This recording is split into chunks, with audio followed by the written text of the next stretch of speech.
crypts. Nope, not creepy at all, especially this close to Halloween. She'd been in this damn graveyard a dozen times in the past month, so she was familiar with the maze-like network of narrow, curvy footpaths that weaved through the different parts of the tree-shrouded cemetery. The place had been fashioned that way on purpose, to give mourners a sense of privacy while they were there, but it also meant if there was someone in the cemetery looking for action, it could take a while to find them. She grabbed her car's radio and thumbed the button. "This is Unit 220. Any additional information from the reporting party about Forest Lake?" "Negative, 220, the dispatcher replied. "The reporting party said they heard a female screaming when they drove past the cemetery. No further contact since, though there was an earlier report of someone seeing a man in a clown costume walking near that same area." Rachel groaned. She freaking hated clowns with a gut-twisting passion. Then again, was there anyone on the planet who actually liked them? 10-4, she said into the radio. She considered asking for backup, but decided against it. Since the call had come into dispatch 10 minutes ago, there was little chance whoever had screamed was still there. Rachel drove around the cemetery, but with the ever-present fog and random patches of trees, she couldn't see a damn thing. Worse, between the hum of the vehicle's heater and the noise from the radio, it was impossible to hear anything either, even with the window down. Knowing she'd never find anything if she kept trying to do this search from her car, she turned around and headed back to the main building, figuring that would be the best place to park while she continued the search on foot.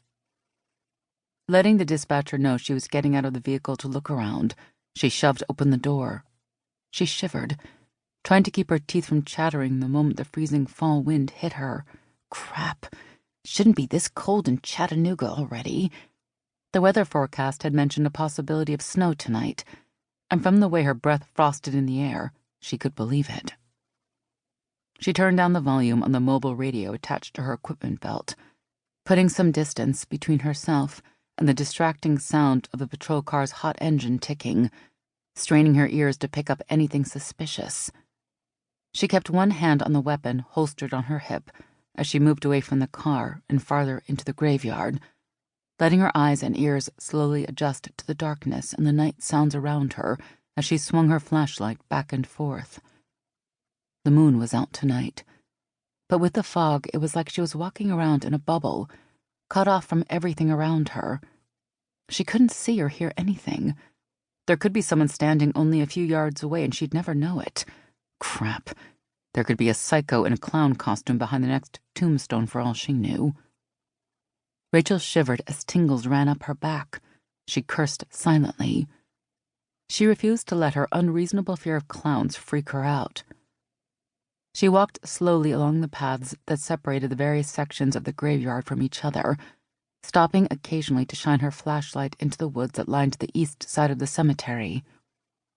After 10 minutes, she gave up any hope of finding a vehicle.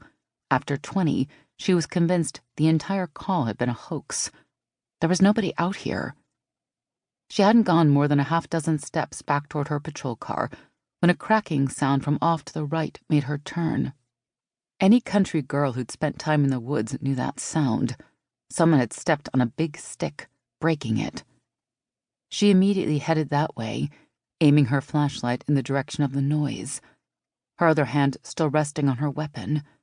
She couldn't see anyone, but her instincts were telling her someone was out there beyond the edge of the glowing beam, in the brambles, near the base of one of the trees. "Whoever's out there! This is Officer Bennett from the Chattanooga Police Department!" she shouted. "Stand up and move toward the sound of my voice, or I'll release my canine and you'll get bit." She didn't expect whoever it was to do as she asked. That line about having a dog with her almost never worked, so she was shocked when she heard a desperate scream in the darkness, and then a series of crashing sounds as a girl ran toward her, slamming through tree branches and undergrowth like her life depended on it. Rachel immediately had her Sig Sauer out of its holster, ready to take down whoever was chasing the girl.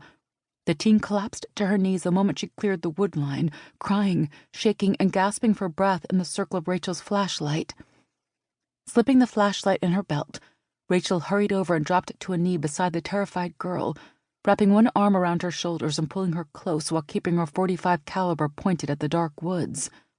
The girl wore nothing but a thin t-shirt, pink leggings, and ragged socks. No wonder she was shaking. She didn't even have shoes.